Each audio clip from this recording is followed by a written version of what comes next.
Right, I'm at the heavy duty press conference with Eddie Hearn. To start off, Eddie, I thought there was a little bit of disrespect shown to Gary Cornish there, and some of the comments Tommy Gilmore made about having no help whatsoever from Sky. It seemed like there was a bit of bitterness in the air. Yeah, I think I got busy enough time promoting my own fighters to try and do a job as Gary Cornish's promoter as well. Yeah. It's your job as a promoter to promote your fighter, give him the exposure, give him the profile. From our side, we've spoken to him, we've covered him with plenty of stories. I think Sky got some footage of him from at the initial press conference, but unfortunately, it's the Anthony Joshua show, and there's not 14,000 people in here on Saturday night to watch Gary Cornish. That's life. Whether that's disrespectful or I don't think it is. I just think that's life. Okay. So I think Dillian Whyte, he didn't mince his words, did he? Just basically told Gary Cornish that he was going to get knocked out early, and then he was going to knock AJ out. And I think that sort of threw Tommy Gilmore a little bit. And I think that sort of ignited him to say what he said. I'm not sure that was pre-planned. Well, I was just talking to Dillian, and he was saying that he was due to fight Gary Cornish, way back, and then he pulled out. I can't remember what he said, a week or something, small amount of time before. So I think that's sort of a little bit of that going on as well. For sure. We were also talking about his opponent. He was lined up to fight Dominic Gwynn. Well, it said so on BoxRec. I think there was a press release as well about it. Dillian seems to think you may have got him to pull out and got opponent at a late time. And I've never done as much work looking for an opponent as looking for Dillian Whyte. He is the biggest pain in the arse, and I'll tell him as well to his face. He wants this, he wants him. We must have gone through 30 opponents. Eventually, we got Dominic Gwynn. Yeah. Then he pulled out. So why did he pull out? Dillian with an injury. He pulled out of an injury, but when we got the doctor's note, he said that the board wouldn't clear him for his ECG, which is his heart. He had high ECG levels. But Dillian didn't believe me, so I had to get the doctor's note, send it to Dillian, and he went, "Oh, all right, fair enough." But I think he just thinks the world's against him and he's trying to be stitched up. But it's not the case. He's been given a great opportunity. He boxed in Hull. He's going to box here for a title, and then he's getting a huge payday against Anthony Joshua. So life not too bad for Dillian Whyte. And I would have loved Dominic Gwynn to take the fight because it would have meant I had less aggravation and probably less money the night to spend to secure someone so late on in Brian Minto. Yeah. So.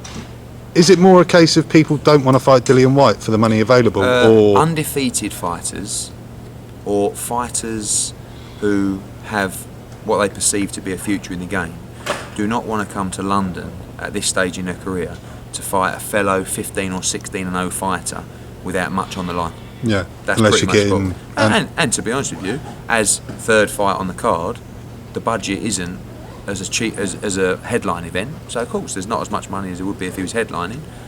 Minto still got a nice few quid, but why would you, if you were a guy, and a lot of the guys he was giving me 12, 13, 14-0 from Germany, when you speak to the manager or promoter, it's like me saying, it's like someone phoning up me if I had Dillian and saying, do you want to come and fight my 15-0 kid in Germany?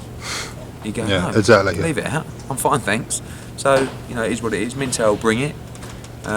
He's a little bit smaller than I would have liked, and I think Dillian wanted, but it's a good fight. He gets a chance to box here, which is a venue that he'll fight Joshua in if they both win on Saturday night. So I think all in all, he's been looked after. Okay, and do you see Cornish being any threat at all to Anthony Joshua? Do you see at least 4 rounds? Do you even see that? I don't see 4 rounds with anyone, to be honest with you. And the problem Cornish has got is I think he'll really try and win. Yeah. And a lot of these guys have come, and after about 30 seconds they've come to survive, and that's why you see these stoppages are not always as clinical as they could be. But when you've got a guy that's actually trying to win and throw punches and knock you out, that's when the bad knockouts can happen. So I hope that someone asked me earlier, they said, how much of Anthony Joshua do you think we've seen? And I think the answer is as small as 5%. Really, that little? Yeah. And I hope we get to see 15 or 20% on Saturday night. We might not see it against Cornish. We might not see it against Dillian Whyte. Yeah. But this is a fight that the Commonwealth Council selected, and it's a fight between 2 undefeated fighters one Yeah. of which has never lost as a pro Okay. or amateur. And All right. Well, so it sounds like Cornish he's undefeated. It's the hardest test yet. By the sounds of what, including yourself, you're not that worried about it because you're I'm talking. worried because it's heavyweight boxing. Yeah, but yeah. on paper. Yeah, on it should- paper. it should in the be. grand scheme of Yeah. things, in what you do, you're probably not that worried. Do you know what I mean? So, like, how much of Dillian Whyte? How much of a threat do you see him being? Big threat. I mean, Is he still another think- Gary Cornish, or is No, he? I think. See, Dillian brings something different. He brings the ability to unsettle in and out of the ring. His movement's very good. He can punch, but AJ's got things to deal with out of the ring in that fight as well, and that's an interesting dynamic to throw in. Yeah. So is Dillian Whyte against Gary Cornish? You'd probably say Dillian was the favourite in that fight. I guess Yeah. that's how you compare the two. Okay. All right. Brilliant. Well, talking about other fights on the card, John Wayne Hibbert and Dave Ryan. How did you get Dave Ryan to take that again? Just paid him one. Yeah. Is that literally it? To be honest with you, I wanted to see it again. And John Wayne Hibbert wanted to fight. Yeah. And I needed a good chief support, and I really enjoyed the first fight. Well, I spoke to John shortly after the fight on a telephone interview, and he was a bit down in the dumps, and he was like, "Oh, I'll sort of fight," and he even called out Ricky Boylan. Yeah. So you must have quite a bit of faith in John Wayne because you've been with him quite a while now. I said after the fight that maybe you should have an 8-rounder in October. Yeah. In September, Yeah. and then fight a bigger fight on December 12th here. And he was like, I really want the Ryan fight, and we flirted with it. And then when we announced this show and that fight came up, because originally Dave Ryan was going to fight Bradley Saunders. Yeah, of later in the course, year, yeah. But then Bradley's been out of a hand injury. I actually wanted him to have an 8-rounder, which he's having next week. So the opportunity presented itself. For these guys, I don't mean to be disrespectful to Dave Ryan and John Wayne Hibbert, but to continually box here. Yeah, Front definitely. of, last time it was in front of, although it was a 17,000 sellout, there was probably only 3,000 there because it was at 6 o'clock. On Saturday, there'll be 14,000 now because it will be at 9:30. So Okay. it's a great opportunity for these lads, and they're top boys as well. Do you know what I mean? No one's giving them to anything. And Dave Ryan is getting better and better. He It's really now is. turned into a really tough fight for John Wayne Hibbert. Yeah, he's sort of coming to his own in his 30s, isn't it? It's a bit strange with Dave.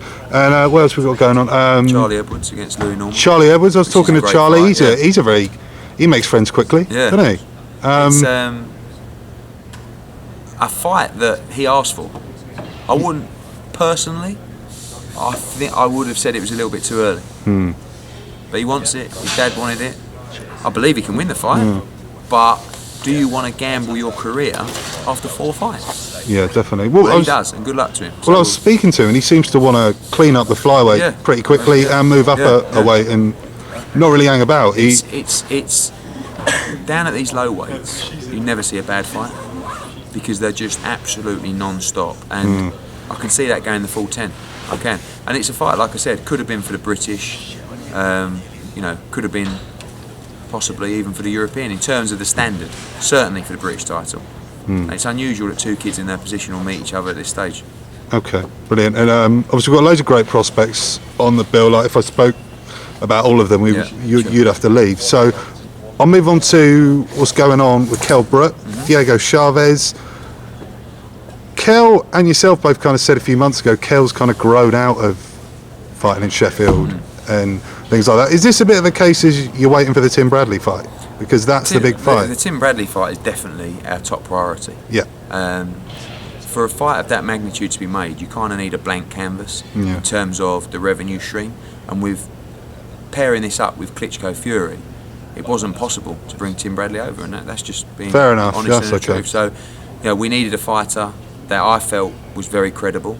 I felt was a real test because I want to see Kell Brook in real tests, and we haven't seen that against Jojo Dan and Frankie Gavin. Well, yeah. so- Well, when he won the title, it was like an amazing performance. It really was. And I'm a big believer in Kell Brook as a fighter.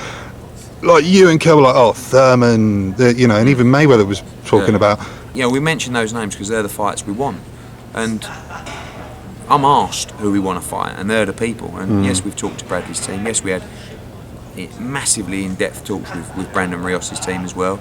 The fact is that in his last 4 fights, Kell Brook's boxed Sean Porter, Jojo Dan, Frankie Gavin and Diego Chavez. I don't think that's a horrific run, especially since he nearly died. Yeah, well, you've got the IBF mandatory as well, so Jojo Dan, that's okay. The only fight that was, you could really say, was a voluntary, easy one, which I don't think necessarily would be at the time, was Frankie Gavin. So Chavez is a tough fight. Like, unless you think Kell Brook is Floyd or of that kind of level, why shouldn't Chavez be a tough fight? Because did he give Bradley a tough fight? Well, yeah, it's a good fight if you want to get the Bradley fight, because but did he give Rios a tough fight? He did, and did he give Furman a tough fight? He'll give anyone a tough fight. So how can he not? Unless you just think Kell's on another level to those guys, which I actually think he is. But, but we got to find out, haven't we? So, like, there was talk about Kell fighting Mayweather. Were you anywhere close to that, or at all? That conversation was like, hello, Mr. Heyman, just to let you know, we're definitely up for the fight. but the only thing you'd say about that is Kell's an undefeated fighter who's a world champion in the division. I'll ask you this question: is the Kell Brook fight against Mayweather more credible than Mayweather against Berto? Yeah, it is. Yeah. Well, I'm just thinking what people think. I think Berto's a little bit underrated. Like, he's a former two-weight world champion. Yeah. I'm actually reasonably excited about the Mayweather fight. I'm a bit more excited about that than I've been a lot of his other fights. I think something might actually happen. Yeah, well, maybe. I mean, you'd think that he might have taken his afterball because it's been a bit of a damp squib. Yeah. And he'll be going into the fight thinking, I haven't sold the tickets. His pay-per-view's going to die. So, but he's a good pro. So. Yeah. And in terms of, like, has there been any option to take Kell over to America? I want to build him here, to be honest with you. I think we've got a chance of a world-class fighter who can be involved in huge fights in Britain. What? So, like, people say to me, oh, you got to take him to America. What do you want? Do you want no boxing here in the UK? Do you know what I mean? We've got a guy who can be in pay-per-view fights, who can win them, and can, in my opinion, bring huge fights to Britain. And that's where I want to keep him. No problem going to America. Like, how many fighters we've got going to America at the moment? I mean, yeah, I was just thinking about that, actually. But if you're a pay-per-view fighter, or you've got the potential to be in huge pay-per-view fights, this is the place to be. If you're not, and we've seen it with a number of guys, definitely open to going to America. But, you know, it's case by case. Yeah, and I remember you once talking, I'm pretty sure it was on IFL TV, you were talking about Kell moving up to light middleweight. Yeah. So, like, how... I think you'll see it. When's the time frame on that? Maybe 12 months. Really? Yeah. I mean, he'll be an unbelievable light middleweight because he is tight at welterweight, and I think to be a great fighter in division, generally you have to be tight at weight. Yeah. But that's one of his advantages, is his size. But, you know, you look at fights like Cotto, Canelo, I mean, Brook versus Canelo. Yeah, that's 12 massive. months. Yeah. I'd quite like to be involved in that. Yeah, of course. Well, you know, like, so in your head, you're kind of thinking build up to the Bradley fight and then goodbye to the welterweight division almost. Maybe one more after that. Depends where. Amir Khan, be nice. Oh yeah, well, we'll touch on that. Are you anywhere near that? Not really. I mean, or are we just taking I met a break? with Amir and his family, and they said that that's a fight that will happen. But I'd like it to happen next summer. But you know, I don't think they're in any rush for the fight. Okay, mate. And to be honest with you, I don't think there's a lot of welterweights that want to fight Kell Brook. In boxing, people rate Kell Brook very, very highly. Well, he's not that big a name. He's a big name, but he's not. So I guess, is it a case of high risk, low reward? Yeah, maybe. Maybe that's how Amir sees it. Maybe. Well, but mind you, the reward for Amir comes in the way of about £7 million. So yeah, so he's not making anywhere near that on his Algieri fight. But there's no risk. Provodnikov they're talking risk. about. Yeah, well. I don't believe Amir would fight Diego Chavez. I think it's the wrong kind of opponent he select. Forget profile, just talking about style. Okay. He's meant to be fighting Provodnikov, the kind of... Light welterweight. Yeah. You know, lost to Algieri. All right, fair enough. All right, fair enough. Great name. Yeah. Don't get me wrong, I would have taken Provodnikov for Brook. But Chavez is a tougher fighter at welterweight. Yeah, okay. And finally, Eddie, I just wanted to touch on, I was talking about Adam Smith there about Fury Klitschko being on Sky Sports. Obviously, that's going to be on the same night as Kell Brook. Obviously, we've been talking about heavyweights mostly today with Joshua Whyte. You've got both of them fighting on Sky Sports now. Do you think it's important for you to have Tyson involved with Sky Sports so you can make that Joshua Tyson mega fight further down the line? Do you think that makes... In terms of bringing revenue to big fights, there is no one that even can compete with the Sky box office model. Tyson's not a Sky fighter. You know, that deal was done between myself and K2 and Sky. And it's a very successful model that I think will benefit everyone. And I think it's one where you can turn around to fight fans and say, we've got Klitschko. I mean, I think generally people were expecting Klitschko Fury to be pay-per-view even on its own. Yeah. Now you've got Kell Brook and a big card from Sheffield coming on the same night. And I think the mistakes that have been made in the past is to have a big main event with no substance. And I think that was a problem with just Klitschko Fury on its own, other than Rod Stewart. What else is on the card? You know, so now I'm confident that we can deliver a pay-per-view that gives people value for money across the night. Say that Klitschko knocks out Fury in one round. Well, now at least you got Sheffield and you got Kell Brook. Yeah. If not, do we get in a position where everyone goes, that's the last pay-per-view I buy, and that's no good for anyone. And like the model or loathe the model, it's a model that can bring big fights. And if we want to see the big fights here, you know, and I'm talking Khan, Brook, I'm talking Frampton, Quigg, talking Joshua Fury, you know, these kind of fights to Gale Groves, it's the only model that's going to make that happen, because there isn't the broadcasters out there willing to spend the rights fees that can make those fights happen. Yeah, I'm fully aware of that. And finally, I said finally twice now, but Scott Quigg, what's going on with him? Still talking to Nonito Donaire. It's a bit like the Brooke Bradley situation in terms of the blank canvas. He's a very expensive fighter to bring over. Now we've got a pay-per-view in October 24th. We're not going to go pay-per-view on November the 21st, 4 weeks later. So, you know, does he fight Donaire later in the year? Does he have a voluntary on the Manchester show? You know, still talking the meeting with Heyman Boxing this morning about the Quigg Frampton fight. You know, do we make it for February, March next year? I do feel like that fight will happen. I do. Does that help a lot since Frampton's moved to Al Heyman? Has that helped a lot? Yeah, for sure.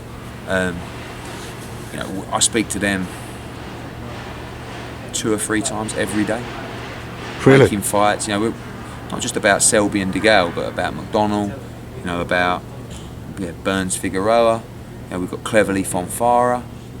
So we make fights with them all the time, and you know, my lines to them are always open, and that means that the Quigg Frampton fight will be discussed much more regularly. And since he's moved to them, we've talked plenty of times about that fight, and I'm more confident it can be done. And how do you think the UK fighters are being received by the US audience, especially the national TV audience?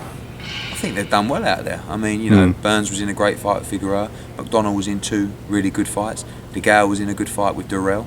You know, I like the idea of building fighters here in the UK, but you can't just ignore the opportunities that are available overseas as well. Okay. All right, Eddie. Well, thanks so much for your time. I said 5 minutes, it's taken about 23 minutes. But no worries, mate. Cheers, mate. Cheers. Good luck with Saturday. All right.